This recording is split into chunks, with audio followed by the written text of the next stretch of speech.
Muy buenos días, un saludo muy especial en nombre de la doctora Gloria Estela López Jaramillo, presidente del Consejo Superior de la Judicatura, de los demás magistrados que integran la corporación. Asimismo, un saludo especial en nombre de la doctora María Lucero Novoa Moreno, directora de la Escuela Judicial Rodrigo Lara Bonilla. Sean todos bienvenidos a esta conferencia virtual denominada Reglas de reparto, que hace parte del ciclo de capacitación en competencias de los empleados administrativos y judiciales.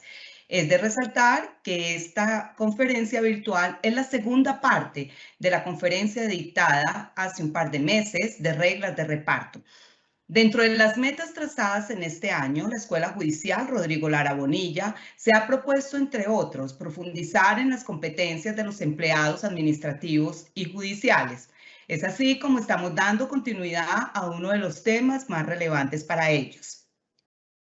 Las reglas de reparto son normas administrativas que no definen competencias, son una muestra de la creatividad jurídica nacional para disminuir problemas a la hora de realizar la división de las cargas de trabajo. Tienen como finalidad la distribución de los asuntos que deben conocer los despachos judiciales de determinada especialidad y se pueden realizar de manera manual o sistematizada.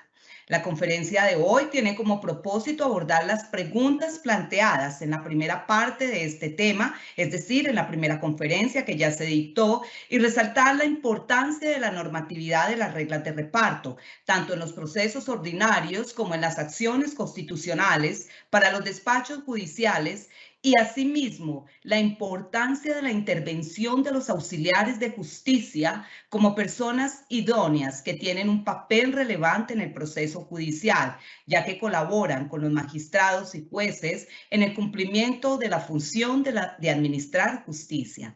En esta oportunidad tenemos el gusto de contar de nuevo con la ingeniera María Rosina Giraldo Osorio, quien es ingeniera de sistemas. Ha sido coordinadora de la unidad de informática de la Dirección Seccional de Administración Judicial de Medellín y actualmente se desempeña como coordinadora de la Oficina Judicial de Medellín. Tan pronto finalice la exposición, nuestra conferencista invitada del día de hoy dará respuesta a las preguntas que se formulen a través del chat de participación. Las inquietudes técnicas que resulten sobre el registro, conexión y evaluación de esta actividad serán atendidas con muchísimo gusto por servidores de la Escuela Judicial. Ingeniera María Rosina Giraldo, es un gusto tenerla de nuevo con nosotros. Bienvenida, tiene el uso de la palabra. Buenos días, ¿cómo están? Un saludo muy especial a la doctora María Lucero Novoa, directora de la Escuela Judicial Rodrigo Lara Bonilla, y extensivo a la doctora Gloria Estela López Jaramillo, presidente del Consejo Superior de la Judicatura, a ustedes, servidoras y servidores judiciales, quienes el día de hoy se conectan de manera virtual para esta segunda charla de la formación de reglas de reparto. Y en la segunda parte abordaremos también un tema muy fundamental y trascendental en las oficinas judiciales, cuál es los auxiliares de la justicia. Bienvenidos, entonces permítanme, les voy a compartir pantalla para hacer un poco más dinámica la presentación. Bueno, como ya lo dijo la doctora Mónica, abordaremos en esta primera parte unas preguntas que resultaron en el chat de la capacitación del 13 de julio. Me voy a permitir leerlas y responder cada una de ellas. Una primera pregunta tiene relación con que ante quién se coloca la queja cuando la oficina de reparto no hace las compensaciones. Bueno, esta pregunta me resultó como inquietante porque pues es deber de las oficinas judiciales realizar las compensaciones.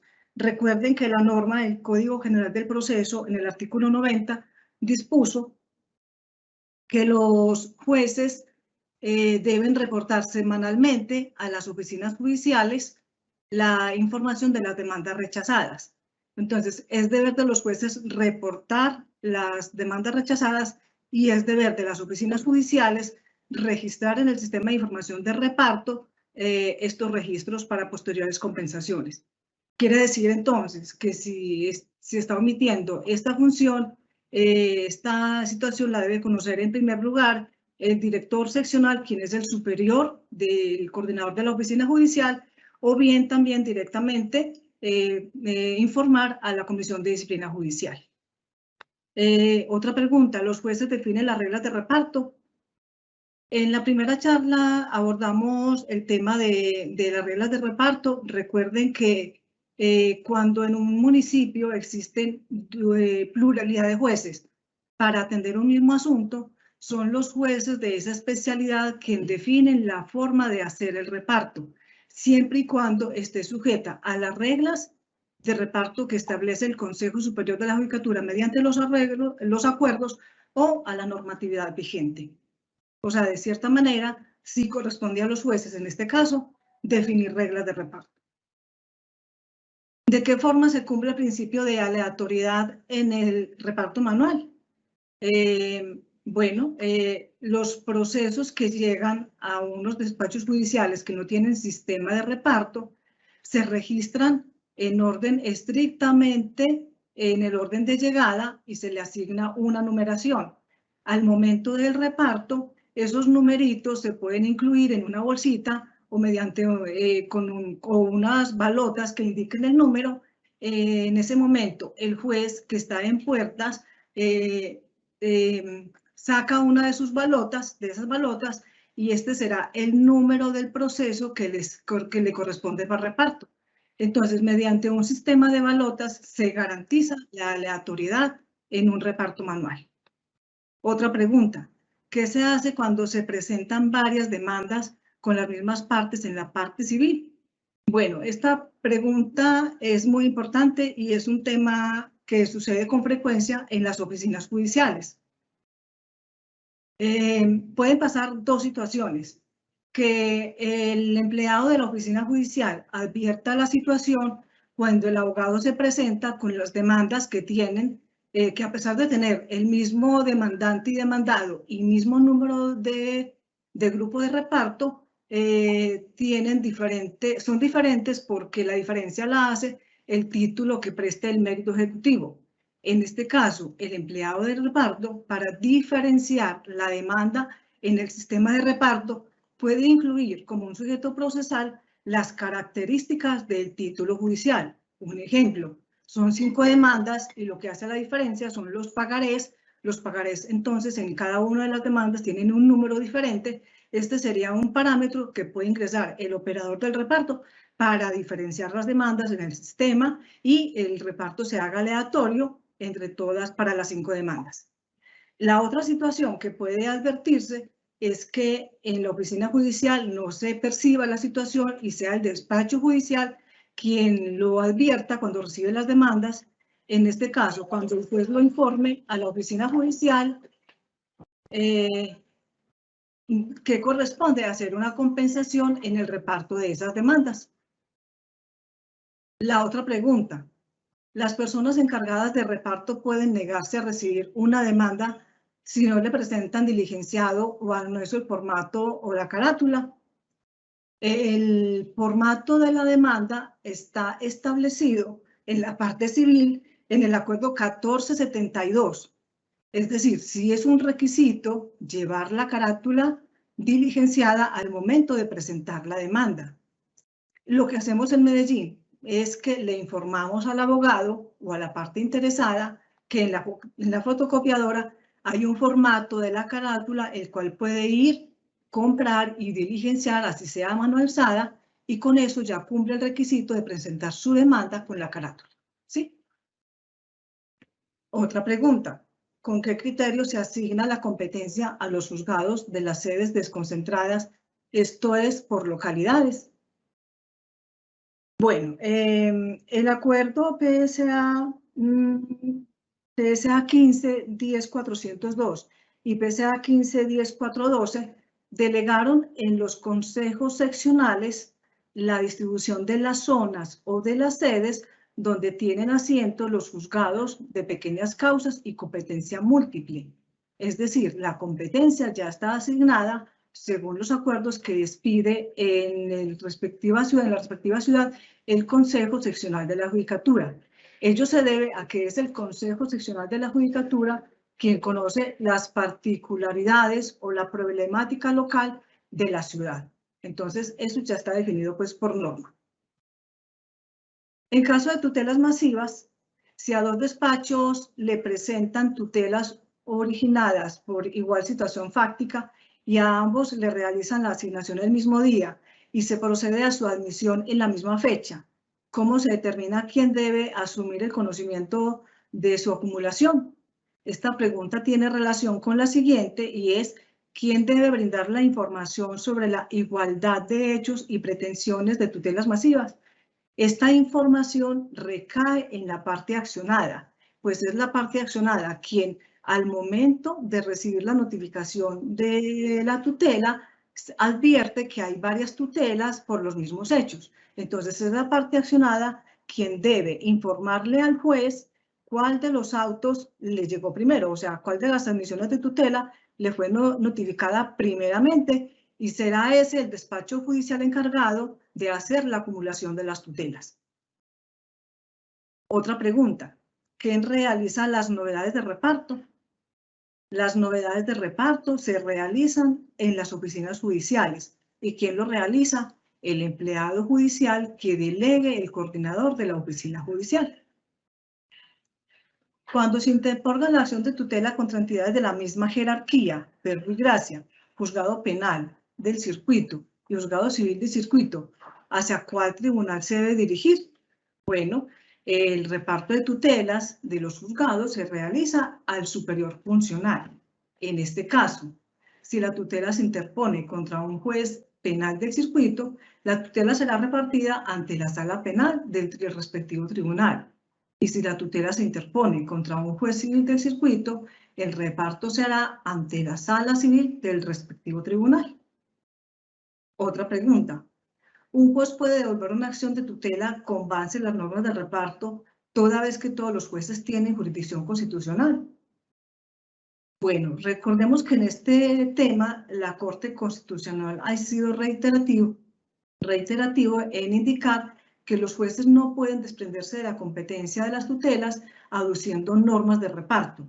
Pero en las oficinas judiciales sabemos que eso sí pasa. En la realidad, sí recibimos devoluciones de tutelas, básicamente por dos situaciones. Primero, para prever futuras nulidades. Y segundo, porque cuando una tutela llega a un despacho mal repartida es por una debida inobservancia a la aplicación del decreto 333, es decir, por un error de la oficina judicial. Entonces, en estos casos, los jueces devuelven las tutelas a la oficina judicial para que sean debidamente repartidas. Otra pregunta: ¿qué tanto afectan las compensaciones el reparto? Pues bueno, cuando el legislador dispuso que los despachos judiciales informaran semanalmente el reporte de las demandas rechazadas a las oficinas judiciales, el sentido de la norma es guardar un equilibrio en la carga laboral de esos despachos.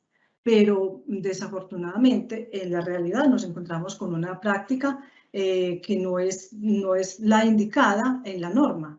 Por ejemplo, vamos a poner el caso, un ejemplo práctico de 3 juzgados civiles del circuito.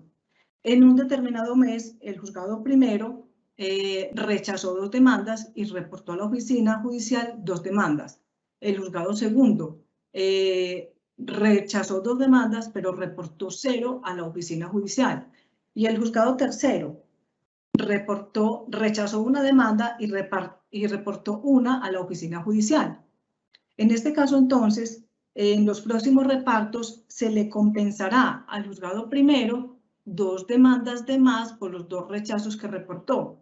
Al juzgado segundo no se le compensará porque pese a que rechazó, no lo reportó a la oficina judicial y no hay forma de advertir esta situación. Y al juzgado tercero se le compensa 1 porque reportó y rechazó 1.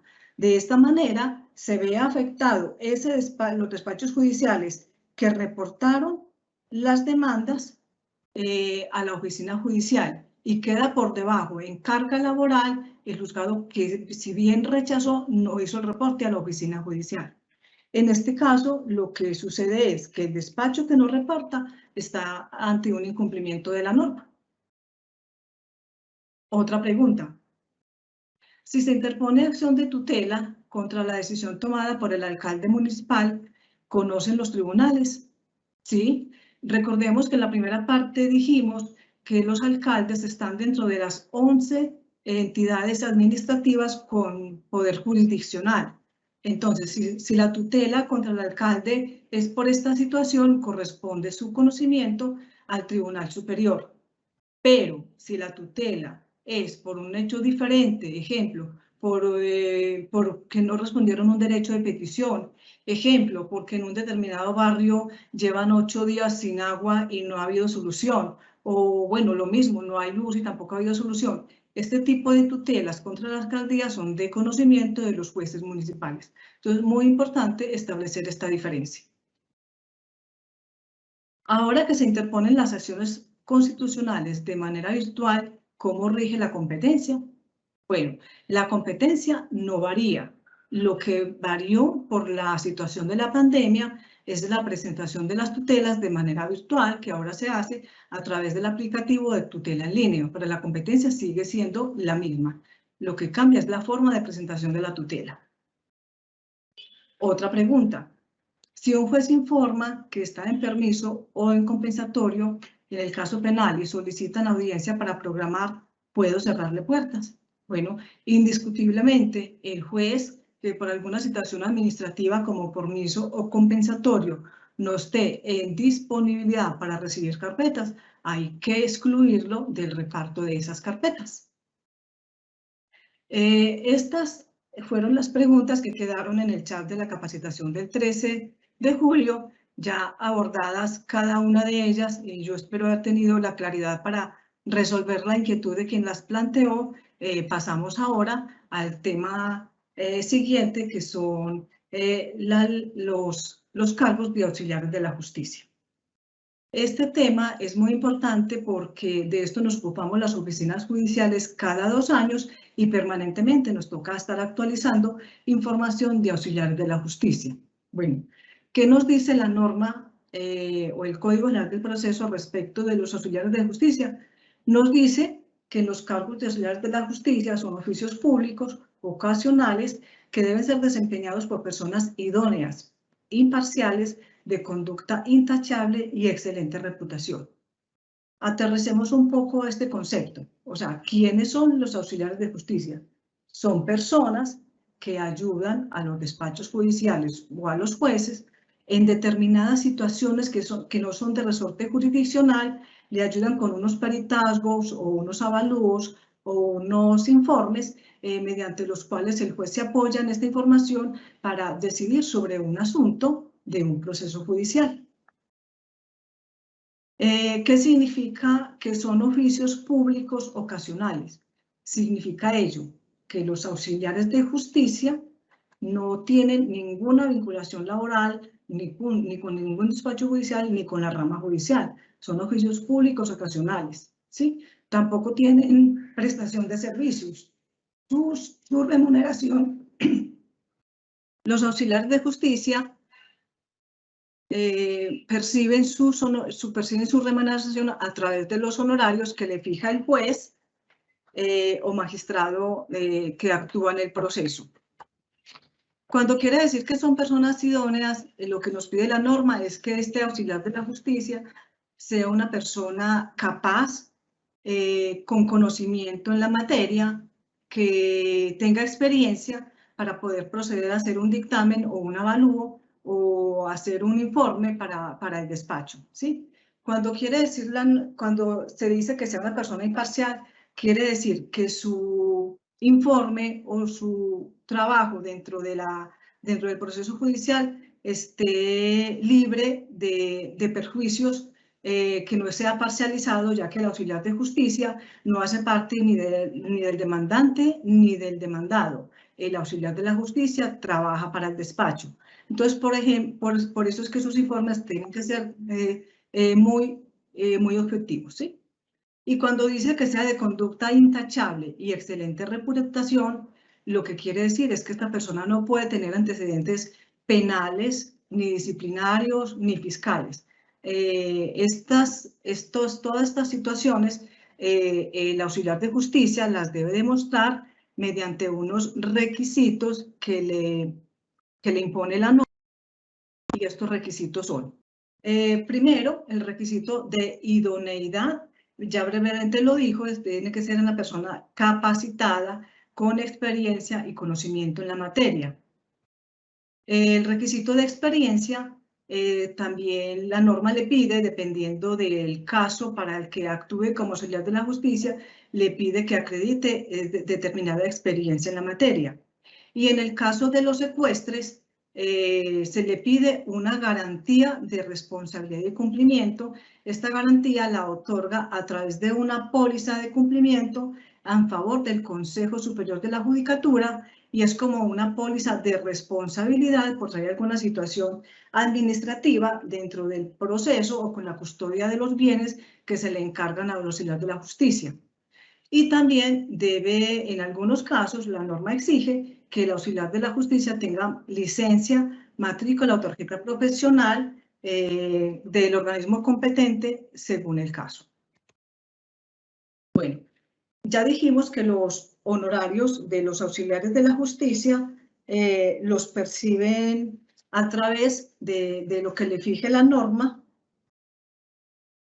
o lo que le fije el juez, y estos honorarios están establecidos en el acuerdo 10448. En el artículo 27 del acuerdo 10448 están reglamentadas las tarifas que deben fijar los jueces como honorarios de la justicia. Bueno, ya hablando de la designación de los auxiliares, pues la designación de los partidores, liquidadores, síndicos, intérpretes y traductores la hace el juez o magistrado de la lista oficial de auxiliares de la justicia, y debe cumplir dos reglas fundamentales. La primera regla es que esa lista tiene que ser rotatoria, lo que quiere decir que un auxiliar de justicia no puede ser nombrado por segunda vez hasta no agotarse la lista. Y la segunda condición es que en el auto de designación figuren 3 nombres de auxiliares. El cargo de auxiliar se le asignará al primero de ellos que concurra a notificarse del auto que lo designó, y los otros 2 auxiliares continúan en esa lista, previendo de pronto situaciones en las que no pueda concurrir el primer auxiliar que fue nombrado. Los secuestres serán designados también por el juez o magistrado de la lista oficial de auxiliares de la justicia que conformen las oficinas judiciales y quienes hayan cumplido con todos los requisitos que establece la norma para ser auxiliar de justicia. Los peritos serán designados por las partes y el juez. Aquí es muy importante recordar que el acuerdo, que el Código General del Proceso eliminó la lista de peritos. O sea, en la actualidad ya no se hace lista ni de ingenieros, ni de administradores, ni de médicos, en fin. Esta está, el Código General del Proceso dispuso que los peritos serán designados por las partes, quienes acudirán a instituciones especializadas, públicas o privadas, o profesionales de reconocida trayectoria e idoneidad. Aquí vuelve a aparecer la palabra idoneidad. Quiere decir ello, que así no exista una lista de peritos, las partes y el juez sí deben observar al momento de designar estas personas que cumplan con los requisitos que establece la norma. Y la designación de los curadores ad litem la hará también el juez de conocimiento magistrado y recaerá en el abogado que habitualmente ejerza la profesión de abogado en ese despacho judicial. El cargo de curador ad litem es de forzosa aceptación, salvo que el abogado, quien fue nombrado como curador ad litem, le pueda demostrar al despacho judicial que ya tiene 5 casos, en cuyo evento el despacho lo puede relevar para ser curador en este proceso y proceder al nombramiento de otro. Bueno, el nombramiento de los auxiliares de justicia se comunicará preferiblemente a través de mensajes de datos o por telegrama a la dirección que indicó el auxiliar de justicia. En esta comunicación debe tener la información de la dirección fecha y hora de la diligencia a la cual debe asistir o concurrir el auxiliar de justicia. Esta designación es obligatoria para quienes están inscritos en la lista de auxiliares, o sea, es obligación que cuando un auxiliar de justicia es designado o nombrado, concurra a la diligencia, so pena de estar inmerso de pronto en alguna causal de exclusión de la lista de auxiliares de la justicia. Bueno, el artículo 50 del Código General del Proceso establece todas las causales por las cuales se excluye a una persona de la lista de auxiliares de la justicia. Me voy a referir a las más comunes, pues en primer término, cuando las personas han sido condenadas por la comisión de delitos contra la Administración de Justicia o la Administración Pública o son sancionados por la Comisión de Disciplina Judicial, a quienes se les haya cancelado la licencia o matrícula, a quienes ya no tengan vigente la póliza de cumplimiento, por ejemplo, es una causal de exclusión de la lista, a quienes hayan entrado a ejercer un cargo oficial, ser empleado oficial es un requisito que impide hacer parte de la lista de auxiliares de la justicia, a quienes estén enfermos o incapacitados para ejercer el cargo, a quienes cambien de domicilio o se trasladen a otro distrito judicial, también deben reportar para ser excluidos de la lista, a las sociedades jurídicas que se disuelvan, bueno, a quienes hagan indebido manejo o uso de los bienes que les son conferidos o quienes no rindan oportunamente los informes que por ley corresponden. Mensualmente, los secuestros deben de rendir un informe al despacho judicial que los designó y de no hacerlo están incurriendo en una causal de exclusión de la lista de auxiliar de la justicia. Quien hagan indebido uso de los bienes que les fueron conferidos, ejemplo, quienes reciban los arrendamientos y no los depositen a orden del despacho judicial, están incurriendo en causal de exclusión de la lista. Quienes utilicen para uso propio los bienes que les fueron conferidos, ejemplo, un secuestre que se moviliza en el carro que no es de él, pero que le fue entregado por ser auxiliar de la justicia, es un indebido manejo de este bien, entonces está incurriendo en una causal de exclusión de la lista de auxiliares de la justicia. Quienes no renueven la póliza de cumplimiento, como ya lo dije, incurren en causal de exclusión de la lista de auxiliares de la justicia. Quiere decir entonces que la función del secuestre es custodiar, velar y hacer una debida administración de los bienes que le son conferidos por su calidad de secuestre y que debe rendir informe de ello al despacho judicial que lo designó.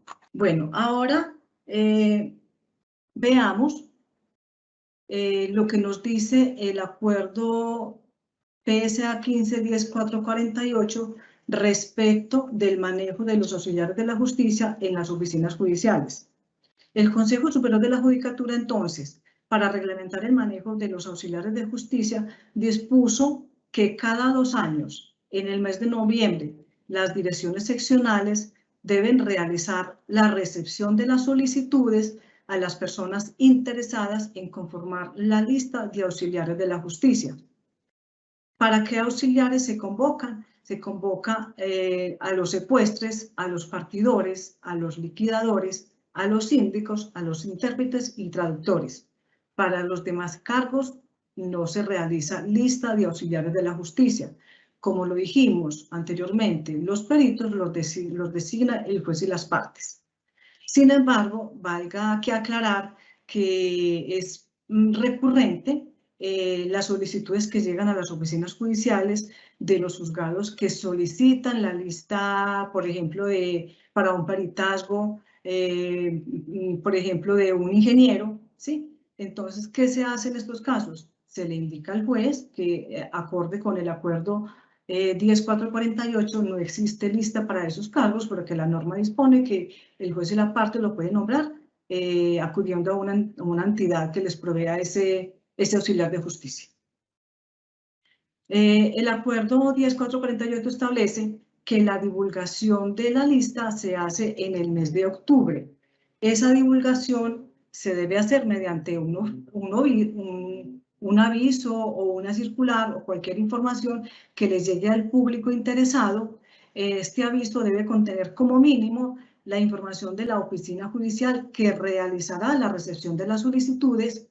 Debe tener claramente especificado en la página de la rama judicial donde puede acceder a la información o al formulario y a los requisitos de auxiliar de la justicia, y debe contener también las fechas y plazos del cronograma de inscripción de auxiliar de la justicia. La solicitud de auxiliar se realiza diligenciando un formulario. Como ya lo dije, está disponible en la página web de la rama judicial. El formulario debe contener los datos del interesado como nombres, apellidos, dirección, cédula, correo electrónico, además la información de los cargos en los que aspira ser auxiliar de la justicia, y acompañar al formulario todos los requisitos que le establece el Código General del Proceso y el Acuerdo 10448 para acceder a ese cargo. La radicación la realiza de manera física en las oficinas judiciales o de manera virtual, según como quede en la convocatoria. Por ejemplo, la convocatoria anterior que se realizó en noviembre de 2019, por el tema de la pandemia, toda se realizó de manera virtual. Bueno, en esta información lo que quiero resumir son los requisitos que establece la norma para el cargo de secuestres. Para el cargo de secuestres se conforman 3 listas y ello depende del número de habitantes que tiene la población donde tiene asiento el juzgado o despacho judicial. Dice la norma que para ciudades que tienen hasta 100.000 habitantes se conforma un listado por la categoría 1, que de ciudades que tienen de 100.000 a 500.000 habitantes se conforma un listado que se denomina categoría 2, y para ciudades que tienen de 500.000 habitantes en adelante se conforma un listado o categoría 3. Los requisitos de solvencia y liquidez que son comunes para las 3 categorías, se demuestran la solvencia, pues el auxiliar de la justicia debe demostrar que tiene un patrimonio, en el caso de la categoría 1, de 15 salarios mínimos mensuales legales vigentes, para la categoría 2, de 30 salarios mínimos mensuales legales vigentes, y en la categoría 3, 50 salarios mínimos mensuales legales vigentes. Esta solvencia o patrimonio se demuestra con un certificado que expide el contador público, cuya vigencia no puede ser superior a un mes a la fecha de iniciación de la convocatoria. Para todos los requisitos que establece el Acuerdo 10448, la vigencia de los documentos que aporte el auxiliar de justicia debe ser de un mes antes a la recepción de las solicitudes. Bueno, la liquidez se demuestra con extractos bancarios, como ya lo dije, con una fecha de expedición anterior al mes anterior a la fecha de iniciar la recepción de solicitudes. En el caso de la categoría 1, el auxiliar debe demostrar que tiene 2 salarios mínimos mensuales vigentes. En el caso de la categoría 2, el auxiliar debe demostrar que tiene 5 salarios mínimos mensuales legales vigentes, y para la categoría 3 debe demostrar ingresos o liquidez de 10 salarios mínimos mensuales legales vigentes. Aquí es importante advertir que la filosofía de la norma es que el auxiliar acredite que tiene solvencia para ejercer este cargo.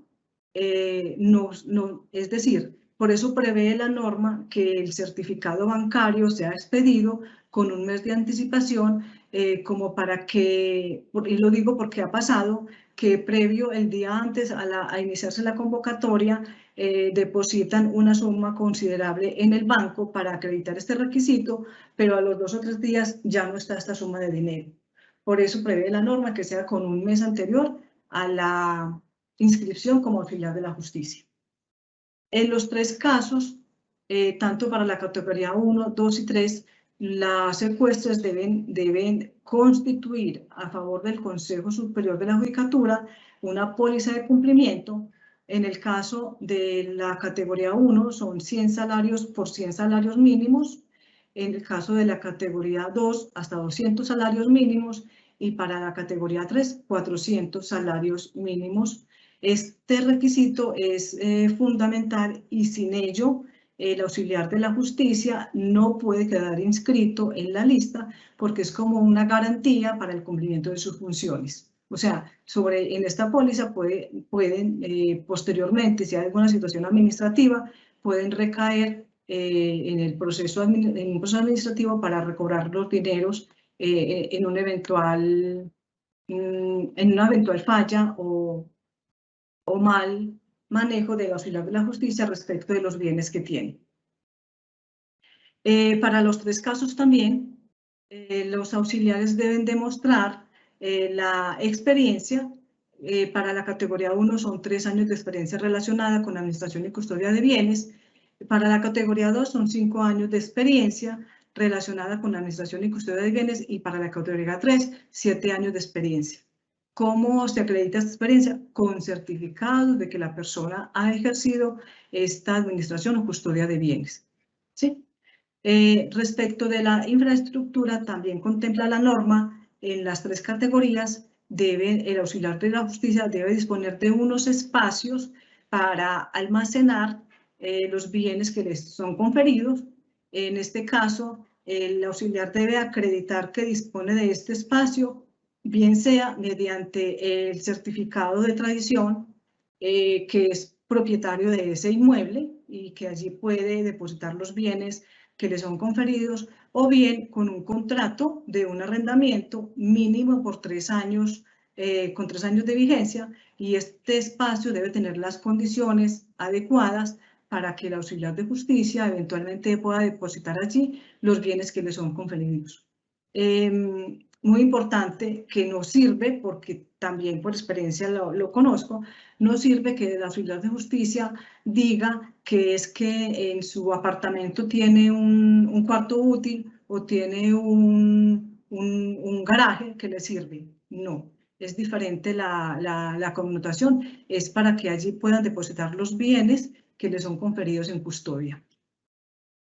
Igualmente, la capacitación en los 3 casos, los auxiliares tienen que acreditar la capacitación. Para el caso de la categoría 1, basta con que acredite que es bachiller con el acta de grado.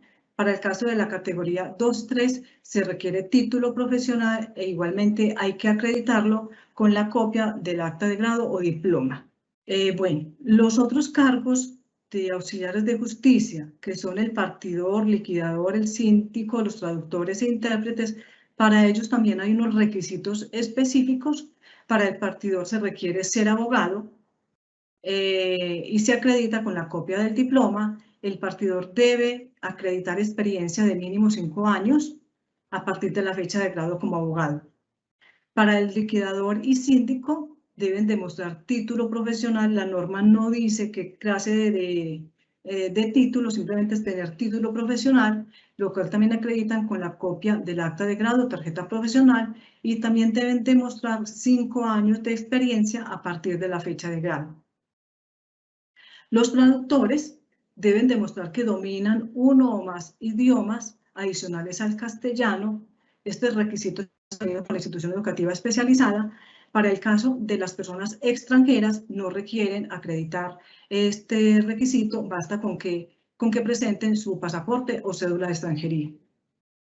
Y para los intérpretes, deben demostrar que tienen dominio en uno o varios dialectos o lenguas autóctonas o formas de comunicación para personas sordomudas. Este requisito lo acreditan también con un diploma expedido por la entidad especializada, quienes son autóctonos o tienen lengua nativa, no tienen que acreditar este requisito. La norma nos dice que por cada una de estas especificaciones de intérpretes se debe hacer una inscripción por cada uno de ellos.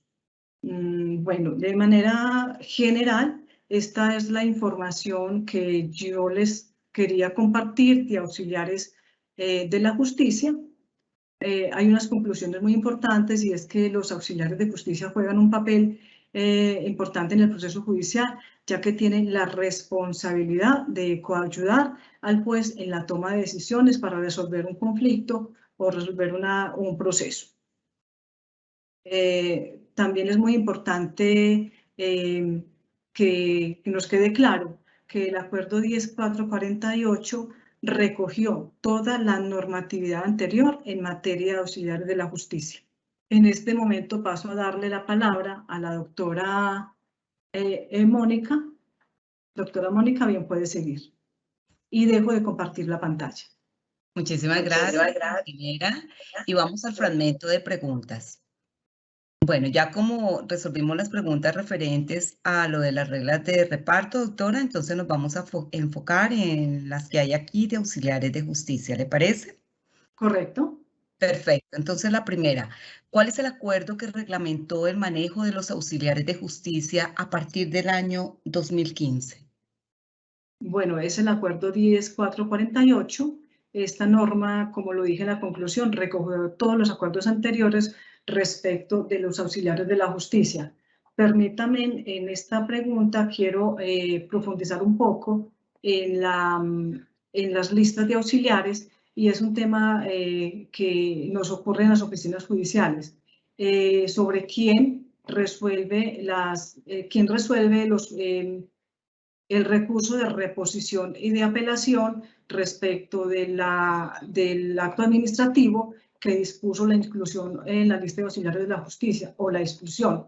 Sobre este recurso, el de reposición, se hace ante el respectivo director seccional y cuando es un recurso de queja o recurso de apelación, se hace ante la Unidad de Registro Nacional de Abogados y Auxiliares de la Justicia, quien es la autoridad competente en este manejo.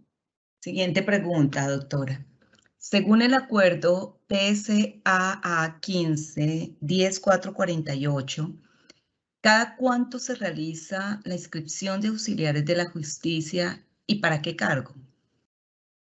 Bueno, la inscripción se realiza cada 2 años en el mes de noviembre. La lista tiene una vigencia de 2 años a partir del mes de abril siguiente, es decir, la anterior convocatoria se realizó en noviembre de 2020 y la lista tiene vigencia a partir del 1 de abril del 2021 hasta el 30 de marzo del 2023. Las personas que están en esta lista y quieren volverse a inscribir o quieren continuar siendo parte del registro de auxiliares deben presentar nuevamente su inscripción en noviembre del 2022. Siguiente pregunta, doctora. ¿Cuál es la vigencia de esas listas de auxiliares de la justicia? 2 años. 2 años a partir de su publicación. La oficina judicial debe cumplir unos cronogramas a partir del 30 de noviembre, cuando se cierra la inscripción, durante el mes de diciembre y hasta el 31 de marzo. Hay unos plazos establecidos en el acuerdo 10448 para finalmente el 1 de abril esté lista y ya publicada en la página web y que ya sea de conocimiento de los despachos judiciales, la lista que va a regir en los despachos judiciales a partir del 1 de abril de ese año hasta el 30 de marzo cuando se cumplen los 2 años. Ingeniera, tenemos aquí una pregunta. Acaba de manifestar en la conferencia que ya no están en las listas de auxiliares, por ejemplo, los médicos, las personas en cada uno de sus saberes. ¿Las partes se encargan de llevarlos al proceso o cómo es esto, doctora? Es correcto. Yo le dije que este cambio lo tiene el Código General del Proceso, que acabó con el registro de estos auxiliares de justicia. Ya no hay registro de este tipo ni de ingenieros ni de médicos. Ya dice la norma que el juez y las partes lo harán acudiendo a una entidad o a personas idóneas en esta materia. Doctora, y para que estas personas puedan ser parte del proceso, ¿solamente se necesita que sean profesionales o deben tener experticia en este asunto? El juez que designe este auxiliar de justicia debe observar los mismos requisitos que se establece para los auxiliares de justicia, que los contempla el Código General del Proceso. Ejemplo, para los curadores ad litem tiene que ser abogado, porque la norma dice que debe tener licencia o tarjeta profesional dependiendo del cargo para el que sea designado. Un agradecimiento muy especial de nuevo a la ingeniera María Rosina Giraldo Osorio. Gracias por su clara y ponderada explicación sobre los conceptos básicos que permiten, primero, la ejecución del reparto de proceso y acciones constitucionales a los despachos judiciales, por resolver las preguntas que quedaron planteadas en la primera conferencia que se abordó.